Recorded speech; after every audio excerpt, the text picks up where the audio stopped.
Welcome back to the problem on pipeline systems or pipeline networks. Okay, so today we will be dealing with a problem which includes three pipes which have been connected in series, and we have to calculate the discharge that is taking place through this arrangement of pipes. Okay, so let's see what the problem says. The difference in water surface level in two tanks which are connected by three pipes in series of lengths 300 meter, 170 meter and 210 meter and of diameters 300 mm, 200 mm and 400 mm respectively is 12 meters. So this is the arrangement, okay, or rather I will show you here. Okay, so these are the two tanks which we were talking about, okay, and these two tanks have been connected by three pipelines. Okay, this is pipe number 1, this is pipe number 2 and this is pipe number 3. Right, now let's see what are the data that is available with us. See, we have three pipes in series of lengths 300 meter, 170 and 210 meter. So for the first pipe the length is 300 meter, for the second pipe the length is 170 meter, and for the third pipe it is 210 meters, right? And of diameters 300, 200 and 400 mm respectively. So this is 300 mm, this is 200 mm, and this has the biggest diameter, the last pipe, which is 400 mm. Okay, and what is the other data that is given? The difference in water surface level in these two tanks. Now which two tanks? Now, these three pipes are the connection between these two tanks, okay, and the difference in water level. Now suppose if this is the water level in the first tank and this is the water level in the second tank, then the difference between these two water levels, okay, and how can I show it? Let me see if there is no arrow. Okay, no problem. I can show it from here. So if I draw a line, okay, up to this level or up to this point, and the difference between the water level in these two tanks, okay, is how much? It is given as 12 meters. Okay, this is given as 12 meters, right? Now clear all drawings and let's go back. In my previous video I had explained to you how we were calculating the head loss, or how we have to calculate the head loss in this situation. Okay, see, we have a similar arrangement here, and the head loss, or the difference in water level between tank A and tank B, was given as capital H, and capital H is equal to what? The summation of total major energy losses and the summation of total minor energy losses which is taking place between these two tanks. Okay, and it was given as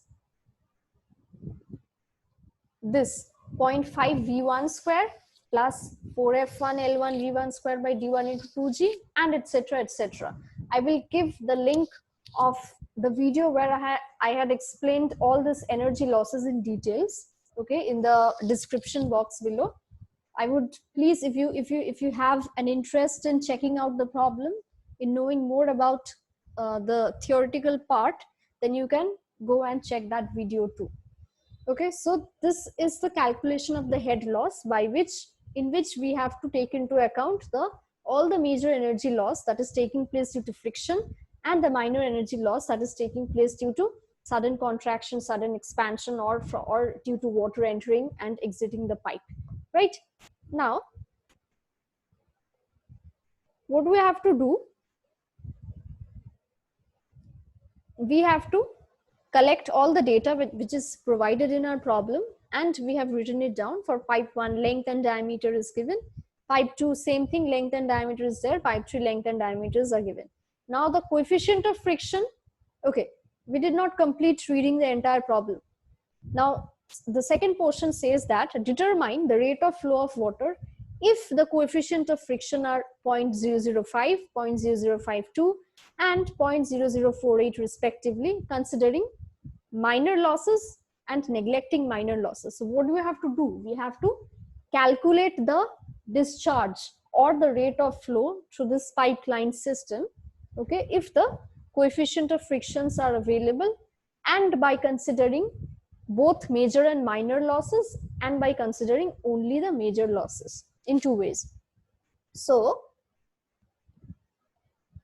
first what we have to do, we have to implement the continuity equation.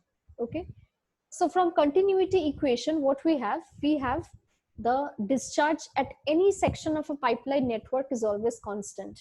Okay, the discharge, let me write it down. Continuity equation states that discharge through any section in a pipe or in a pipeline is always constant. Okay, so what does it mean? It means that in pipe 1,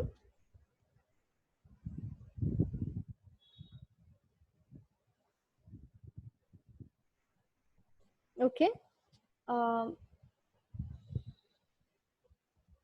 okay, so it means that the total discharge in pipe 1, which is given as A1 V1, discharge, everyone knows the formula of discharge, it is the product of area into velocity.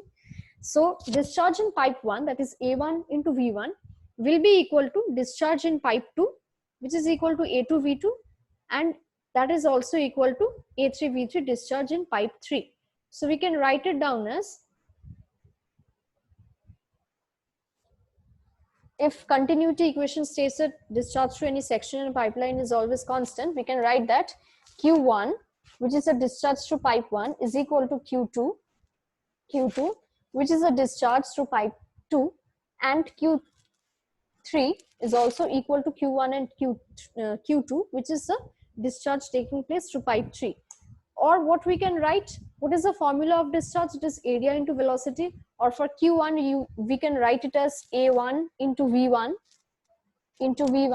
is equal to A2 into V2. Now that is again equal to A3 into V3. Okay, so we can say that A1 V1 equal to A2 V2 equal to A3 V3. Okay, now from here, let me clear the drawings. Okay, so basically we have this expression. Now from here, what we have to do, we have to determine the expression for V2 and V3 in terms of V1. Okay, so first we take these two expressions. We take A1 V1 is equal to A2 V2. See, A1 V1 equal to A2 V2, and we are calculating V2 in terms of V1. Okay, so V2 is equal to how much? Just rearrange it, A1 by A2 into V1, and area of the first pipe is how much? Pi by 4 into pi by 4 into 0.3 square. Okay, this diameter is already given for the first pipe. Very easy. You can also calculate the area for the second pipe. So if you simplify it, you are getting this expression, that is V2 is equal to 2.25 times V1. Okay, so this you have to keep in mind, this expression. Now again, what you're going to do is, you're going to take this expression and this expression. We are going to equate these two expressions. That is A1 V1 is equal to A3 V3. Here I have done it. Okay, and again you have to express V3 in terms of V1 by calculating the ratio of A1 is to A3. You know the diameter of pipe 1 and you know the diameter of pipe 2. Simply plug in the values and calculate it. So what you are getting is V3 is equal to 0.5625 V1. Okay, so this is one important expression and this is another important expression. Okay, so you're getting V2 in terms of V1, you're getting V3 in terms of V1, and V1 is the only term which is unknown here. Okay, V1 is unknown. So what do you have to do in order to calculate discharge? you have to calculate either of these three velocities, either v1 or v2 or v3. Okay, if any one of the velocity is available with you, you will be able to calculate the discharge. Now next what we are going to do, we are going to use this expression for head loss. Okay, we have this big expression of head loss here. Okay, we have this big expression for head loss here, right? Okay, we will simply put all the values, whatever we have in the problem, we will simply put all the values in this expression, and we are going to calculate v1, right? So let's check how to do it. Okay, so this is my expression. Okay, what is capital H? Capital H is total head loss, which is equal to 12 meters. It is given in the problem. It is given as the difference between water levels in tank A and tank B is 12 meters. So we are putting 12 in place of capital H. V1 is unknown for us, so this expression remains the same. Now again we have V1 unknown, but we know F1. F1 is given. Okay, F1 is given as 0.005. Right, L1 is given as 300 meters and D1 is given as 0.3 meters. Clear? So we put all the values here in F1, L1, D1. We don't know what is V1. V1 is unknown. Again, for this term, what we have to do, see, we have already calculated V2 in terms of V1. Okay, see, this is V2 in terms of V1. So in place of this V2, what you have to put? You have to put 2.25 times V1. Okay, see here 0.5 into 2.25 times V1 by 2g whole square. Okay, now again for this expression, you put the values, you put the value of F2, L2, D2, and in place of V2 you put it as, or you substitute 2.25 V1 here. Now similarly for the other expressions also, you have to substitute all the values. Okay, for V2 minus V3 whole square by 2g, you are putting V2 as 2.25 V1 and V3 as how much? V3 as this expression 0.5625 V1. Okay, so you're putting the values of V2 and V3 in terms of V1 whole square divided by 2g. Again you put all the values for friction, length and diameter in the calculation of head loss due to friction in pipe 3, and similarly for the last expression, that is V3 square by 2g, you're putting V3 as 0.5625 times V1 whole square by 2g. So from here, we are taking one term common. Which term we will take common? We are taking this V1 square by 2g common from all these 7 terms, from all these 7 expressions, right? So we took V1 square by 2g. You calculate it using a calculator. Okay, I would like to ask you to calculate it by yourself and check if the calculations are okay. Okay, so you simplify it and you are getting this expression 12 is equal to 118.887 into V1 square by 2g, and the only unknown here available is V1. So you know all the other terms, you know the values. So V1 is being calculated as 1.407 meter per second. So this is the velocity of flow that is taking place through this pipe. So we have calculated V1. Okay, now you can calculate V2. V2 was how much? V2 was is equal to, okay, from continuity equation we had derived V2 as equal to 2.25 V1. So if you put the value of V1, that is 2.25 into 1.407, you will be able to calculate V3, and in the similar manner you will be able to calculate V3 also. Clear? So now the simplest thing is left to be done, that is calculating the rate of flow.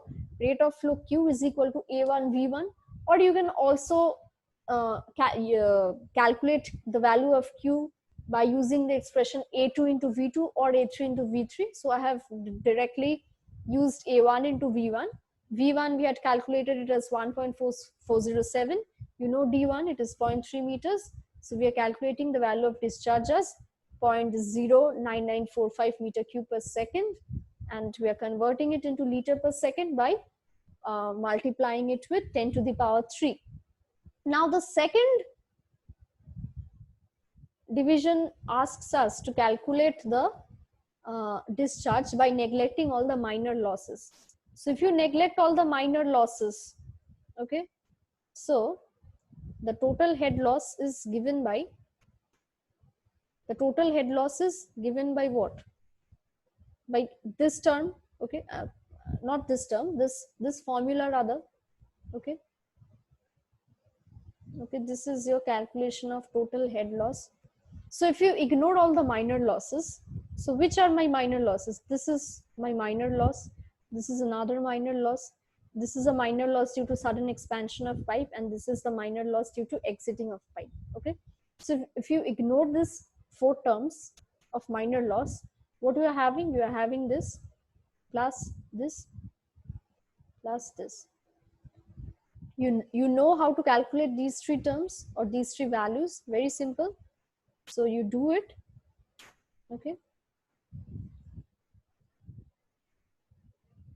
So you put the values. We are taking V1 square by 2G common from all the 3 terms. Okay. We are putting V2 as 2.25 times V1, and we are taking V1 square by 2G as common. Again, same thing for V3. We are putting V3 as 0.5625 times V1, okay, whole square, and we are taking V1 square by 2G common. If you simplify this big expression, you are getting 12 is equal to V1 square by 2G into 112.694. So you again simplify it and you calculate V1, which is coming out to be 1.445 meter per second. Okay, and discharge is how much? Area of the first pipe into velocity of the first pipe. You put the values and you are getting the discharge as 102.1 liter per second. So whenever you are not considering the minor losses, your discharge, the value of your discharge that is coming out is a little more than the value of discharge which you were calculating by taking into consideration the minor losses. Okay, so that's it.